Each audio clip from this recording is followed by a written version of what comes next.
Thanks for tuning in to the HR Uprising podcast. I'm your host, Lucinda. The HR Uprising is focused on helping forward-thinking people professionals deliver real lasting value in their organisations. I'm a chartered psychologist, speaker and trainer, and recently authored the best-selling business book, How to Be a Change Superhero.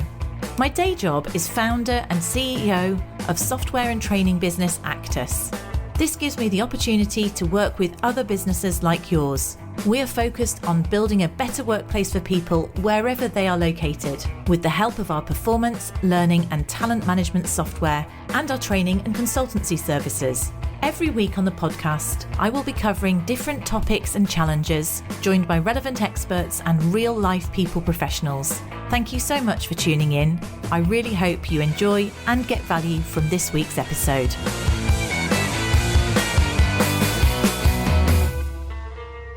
Hello and welcome to this week's HR Uprising podcast. And I'm delighted to have a repeat visitor here in the form of Gary Cookson from Epic HR.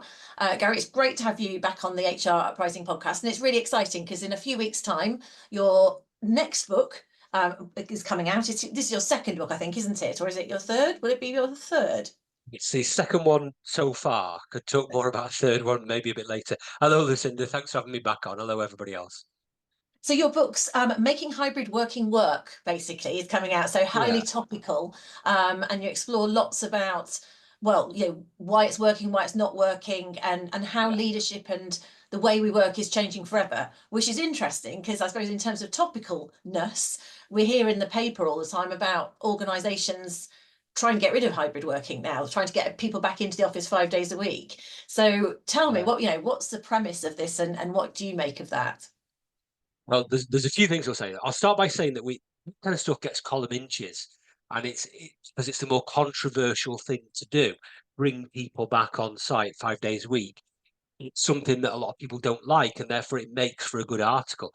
What you don't see, and this is the imbalance in the media coverage, is the vast majority of organisations who are actually making a good go of it and deciding that hybrid is the way forward, because that's not an interesting story. That doesn't sell newspapers. So there's a bit of imbalance in the media coverage there. But if we focus in on the organisations that are getting it wrong and making this mandated return to office judgment, there's a common theme that connects them all. There's several common themes that connect them all. Number one is that they haven't really tried to make it work in the first place. They are playing around with hybrid working, doing a little bit around the edges, but they haven't really put a lot of effort into it. There's a lot of things they've missed that they could have done, other organisations are doing. So there's one theme. The other theme that connects them is who's making the decision and what kind of background and characteristics they have. And if you examine the senior leadership team of the organisations like Boots, Mazda, Amazon, Manchester United, just to name four in recent weeks that have made this choice, they're more male, more white, more middle-aged, and certainly a lot richer than the average demographic of their employee base. And there might well be something in that, which we might explore today, I guess. But there's a lot of themes connecting these organisations. Okay, let's just unpack that then, because that's okay. So those names that you just read out, you're saying those are the ones that are pulling people back in, or are those the people who are making it work? No, they're the ones that are pulling people back in, and they're just the recent ones. There are plenty of others as well, but they're the ones that came to my mind. And so what would make you think that there's a sort of demographic relation to that? Because there is, really. If you look at let's look at Boots, for example. Boots' chief executive is the son of a baron. He's private educated. He's friends with various cabinet ministers from the old Conservative government. He's an awful lot older, an awful lot whiter, an awful lot maler than most of his employee demographic. He's never had to struggle with school runs. He's never had to struggle with childcare. He's never had to juggle all the different balls that many of his employees are juggling. He's had people to do that for him. He may be seeing the world of work through a fairly narrow lens that isn't shared by the majority of his employee base, and he may be viewing the office environment, and clearly that is something that has worked for him. He says this in his statement, it's always worked for me, or words to that effect. But why is that? because he's had privilege. He's had a different way of interacting with the world of work than nearly everybody else who works for him.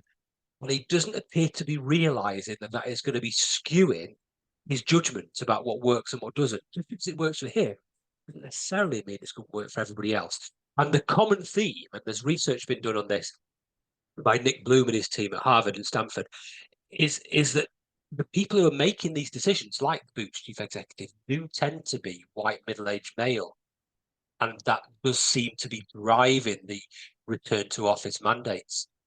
And for me, I would suspect it's linked to lack of trust, but perhaps are you therefore saying, however, that hybrid working, and I guess probably we should, for the purpose of this episode, please define hybrid working as to how you're using. Are you saying that it's particularly beneficial to women or people with children? What do you? I'm saying it's more beneficial to a much wider range of individuals with differing characteristics, women being amongst them, but people with disabilities, people with ethnic minorities, and other people who would be disadvantaged by having to go into an office Monday to Friday, 9 to 5. The Monday to Friday, 9 to 5, 40-hour work week is premised on whoever's doing that, having somebody to do the cooking, the cleaning, the washing, the childcare, the elder care, all the things that you maybe 100 years ago, many white men had. I don't have that, and I don't know anybody who does. But it's hard for anybody to do that and juggle all the things they've got to juggle in their normal day-to-day lives. You can't do that and work Monday to Friday, 9 to 5 in the office. And the burden of those types of home responsibilities falls unfairly on women. But then you've got a lot of other people who are different ends of the age demographic or the ethnicity demographic or the disability demographic who might find full-time on-site position something they just either don't want to or maybe can't do. So when you see organizations forcing their employees back to the office, what they're going to see in the coming years is a loss of diversity in their employee base, with all the consequences that come with that. So you think so it's almost the opposite of ED&I. You're going to make it less. You're going to reduce the diversity of your workforce potentially because it will unfairly disadvantage those people. Yeah. And what do you think is driving this pushback? Is it lack of trust, or what's why? That's a part of it. Yeah. Yeah, lack of trust is a part of it. People who grew up, and I include myself in this, Lucinda, people who grew up in a face-to-face working environment, who became a manager when face-to-face management was all there was. You learn a particular way of doing things, particular way of seeing what's going on, hearing what's going on. It's very sensory, the way you take information in. You can see people, you can hear people, you get too close to them, you can even smell them, that type of stuff. And when you've got any remote workers or hybrid workers, the information you need as a manager is not as sensory as it would be if you're entirely face-to-face. There's a strong digital element to it.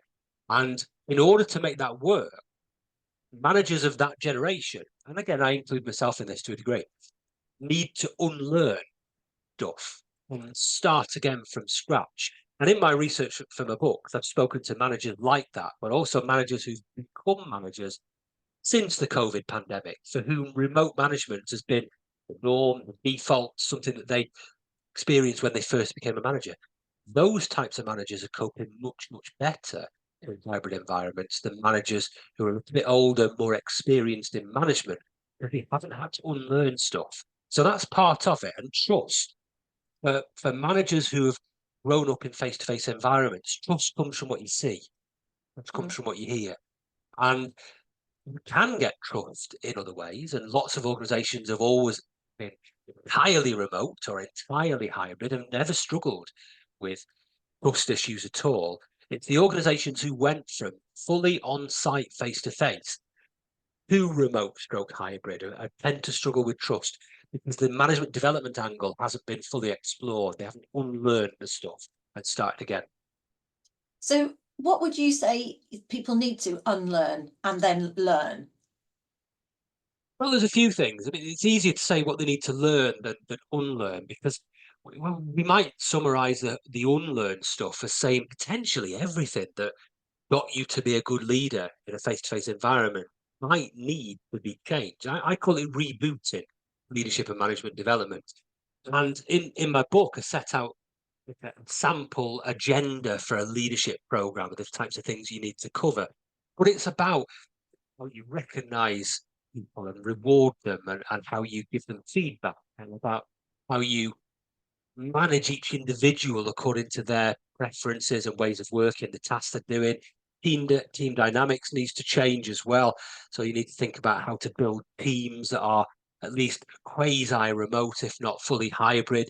You need to think about the way that performance is measured, and whether performance is something that you gather information on verbally, or whether it's something that you manage offline and run report to get find out what's going on.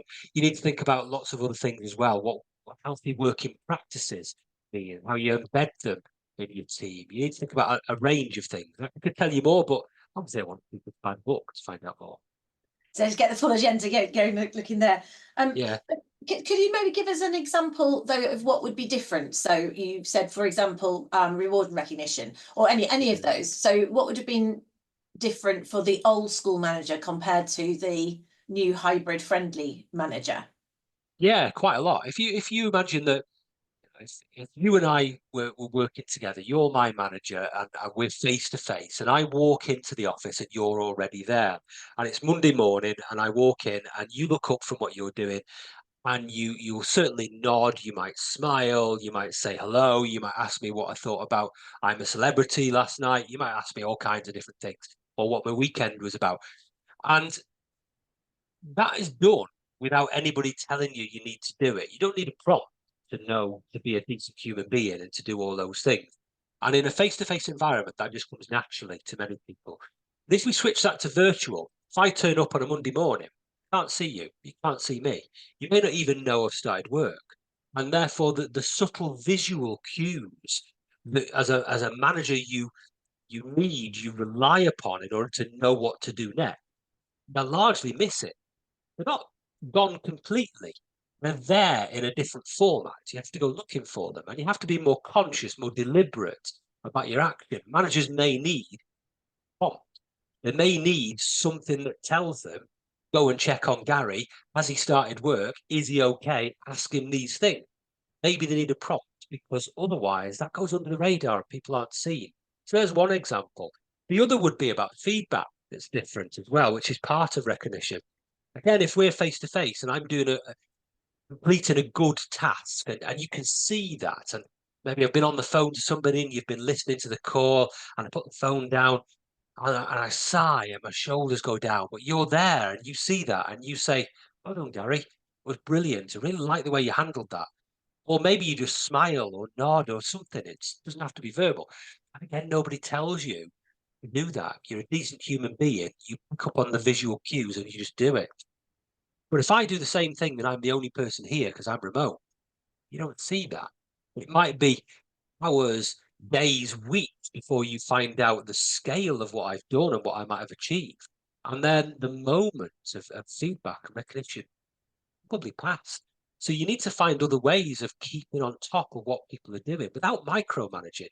And it's largely digital. So there's two of the changes that I think are worth highlighting. I mean, I'm thinking about how, because our organisation is entirely virtual, and I don't think we do that. I mean, I know lots of people use Teams. We use Skype, but a lot of it's almost that initial sort of chat. There's a lot of regular chat going on. You know, at the start and end of the week as well, in terms of those sorts of things. So using those tools are quite important to have that communication flow. I think the feeling connected. What are there other tools that people are using successfully, or what would you recommend people try and do? Well, there's a lot, and I think you're doing well to use Skype for things like that. I've not used Skype for a long time, but Teams is brilliant, stuff like that. WhatsApp is good, Zoom is good. There's loads of platforms that do it. And the good news is for any manager who's thinking, well, you know, when I do this, is that yes, they can. And you can draw a lot of parallels with how we keep in touch with people in our personal lives. We've already Yeah. got the skills on doing it. If you think about your close family, your close friendship circle, hardly any of those people live in the same building as you, and your relationship with them is, most of them, entirely virtual through WhatsApp, Messenger, things like that. And your interactions with them are maybe less frequent, or certainly not as big in duration. They might be spread out through a day, a whole text message chain of little words here and there and gifs and emojis, and you still know exactly what's going on for your close friends. Despite perhaps not seeing them for weeks or months, you still know exactly how they are and how they're feeling, and vice versa, because you've found a way of keeping in touch and managing the relationship in a way that works for you both. Probably through trial and error, probably over several iterations and several platforms. But the good news is for managers, you've got decades worth of experience of doing that as a human being. And it's now time to bring that mindset, that approach into the workplace. It's interesting that we might do it in our social life without difficulty, and yet not necessarily thinking about doing it in our work life in terms of this. Correct. So I guess in terms of thinking, using those interpersonal skills, being more flexible in terms of those as leaders, building trust with people. I guess you've got to allow people to have the freedom to work. You've got to empower them, and I guess those are different skills. It's almost, again, how would you suggest that if an HR person is listening to this, well, hopefully they are HR people listening to this in learning and development, how would they encourage these behaviours in their organisation, or even challenge people who are being restrictive and pulling away from hybrid? Yeah, it can be really hard because every person is different, and there won't be a one size fits all approach to managing that relationship. And there's also a very fine line which makes it hard between micromanaging and being too distant, and that's a struggle for any manager, no matter whether face to face, remote, or hybrid. That's a struggle. And my advice here would be to work on some kind of, I'll call it a management contract. The label doesn't really matter, it's the content of the conversation that matters. And it's an agreement between the manager and each individual that reports to them about what the management relationship is going to look and feel like. And it covers things like, what are the tasks where you need some close support? What are the tasks where I just point you in the right direction and get the hell out of your way? How will you keep me up to date on the various things? How often will I expect an update? And what happens if you don't get one? What nature will that update take? What are the other tasks where we need to bring other people in to help you? And which are the ones you need to do solo? Which are the ones you're going to do when you're on site? And which are the ones you're going to do when you're not? To go on, but you see the point I'm making. And each individual needs their own kind of management contract so that that relationship is set on the right footing for both parties. So my advice to anybody from the HR and L&D spheres who are listening to this, how do you craft that kind of arrangement in your workplace? Because you should be creating the template. You should be training the managers on this.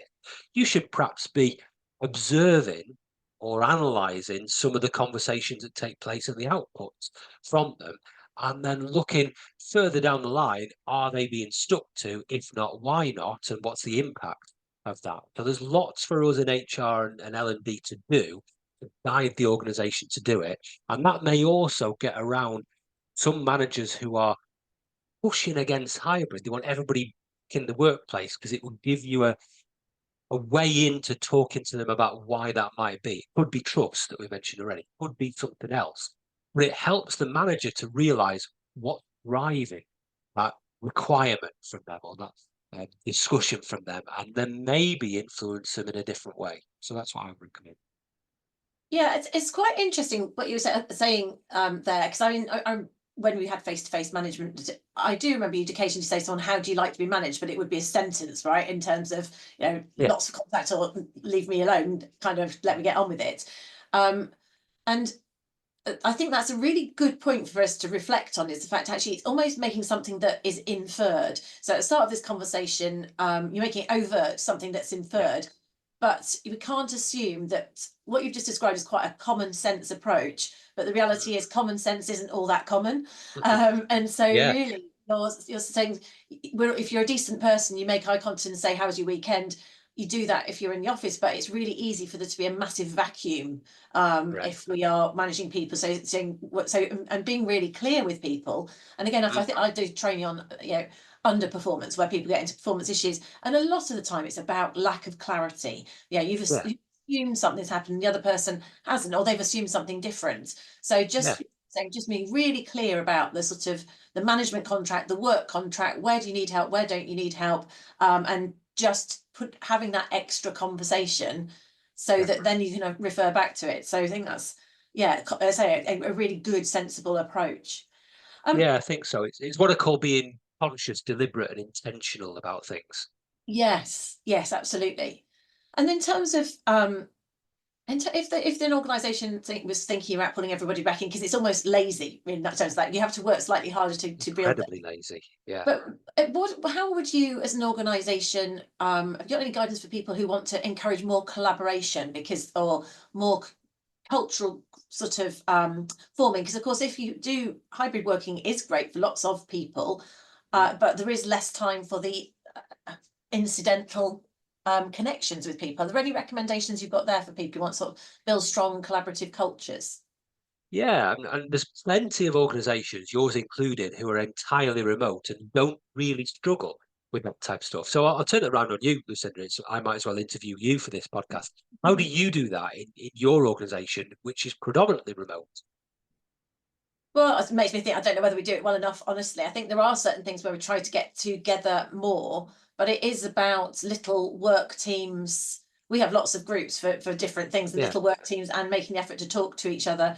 We also have routines each week, in terms of whether it's the start of the week, Monday catch up, or Thursday. So we have different routines where people get together and talk, and you have your camera on. And lots of us you are literally talking all the time digitally. So your point earlier is, I'm also talking all the time with my netball friends and my tennis friends and things like that on WhatsApp. So it's kind of the same thing. It's just during the working day, we're doing it on our little groups through there. And then also, I would say, putting in place proper performance management activities, as in you have the one-to-ones. You've got to diarise things, otherwise they don't happen. But saying that, I don't think I haven't necessarily done the how do you want to be supported. And I think that is a good thing that I will reflect on, and could do more of that. Your sort of your conscious, deliberate approach to managing people. But I'll be fair to you. I'll answer the question as well, rather than just get you to answer it. So you were asking about how do we get more collaboration, and I know why you're asking it, because one of the criticisms leveled at hybrid working is that it prevents it, or perhaps reduces the amount. And one of the reasons why those aforementioned organisations want to bring people back in, it's always to do with the culture and for greater collaboration. And what can we do about that? Well, it's easy to do. It's easy to create opportunities. Good examples would be making it task by task. You might have a list of 10, 20 things on your job description that you're charged with doing and you're responsible for, and so have I, and so is everybody else in the team. Let's look at which of those tasks can be done entirely in isolation at a time and place of our choosing. Those are the things that we expect them people to be doing when they are remote. But then there's other tasks that really would benefit from at least two people, if not more, being co-located. And let's consciously, again, there's that word, deliberately schedule those tasks on the day that everybody's going to be in. Well, let's work out how much of a working week is taken up by those types of tasks. Once we know that, it might be 40% of the week is taken up by that. Well, then let's bring people in 2 days a week. But when they're there, let's give them those tasks to do, because they will naturally start collaborating with people. Diary management, isn't it? Again, in terms of that. Yeah, it is. And then there's the environment that goes into that as well. So don't bring people in, put them in an office behind a closed door. Don't bring people in to put them in a cubicle with walls around them.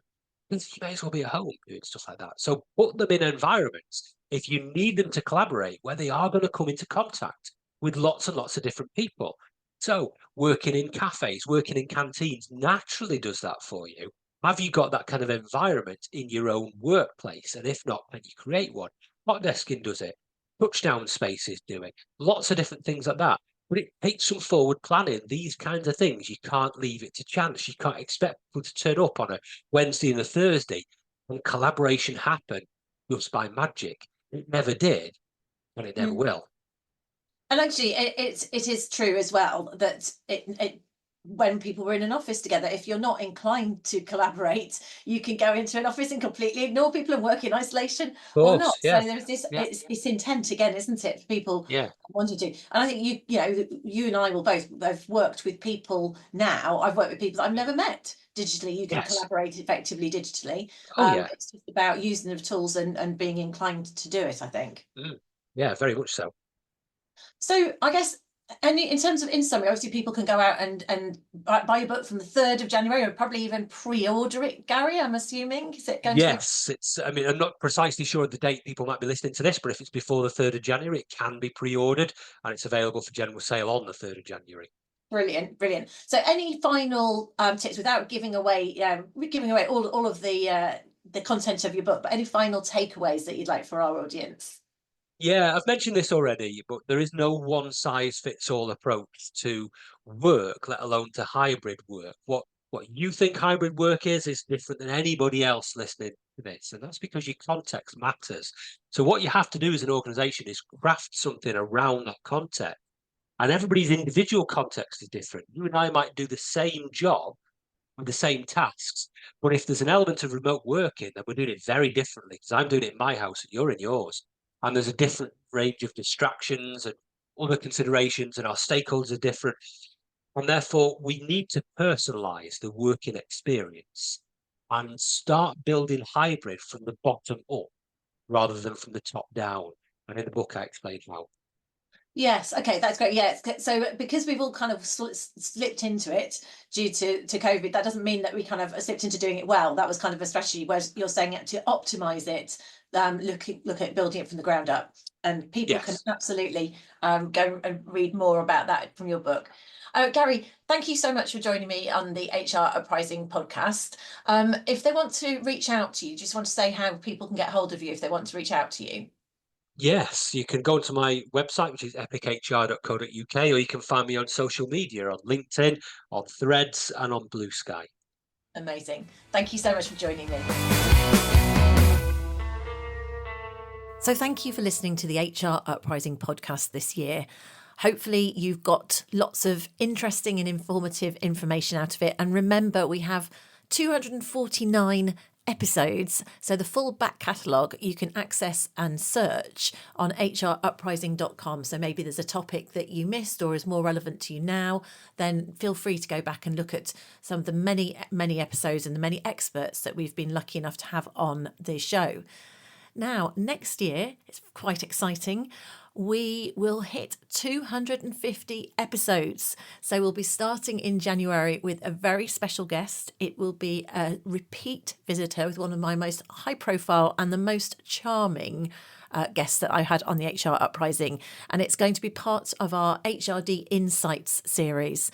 So in 2025, I'm going to be reaching out to a number of senior HR people and hearing their story and learning from them. So if you want to be inspired, listen in, or if you want to be inspiring, why not get in touch and be prepared to come and share your story for the benefit of other listeners. So have a wonderful Christmas and New Year, and I'll catch you in 2025. I really hope you found this week's episode useful and enjoyable. If you did, perhaps you could recommend us to a friend or colleague, or give us a review on your platform of choice. It really helps new listeners to find us. Now you can access links to any of the information mentioned in this show via the website www.hruprising.com. Further free resources are also available at www.actus.co.uk. There you can also find out more about our software and training solutions. Finally, why not join our LinkedIn group, the HR Uprising, to share ideas and collaborate with other like-minded people professionals. Thank you for listening to the HR Uprising podcast.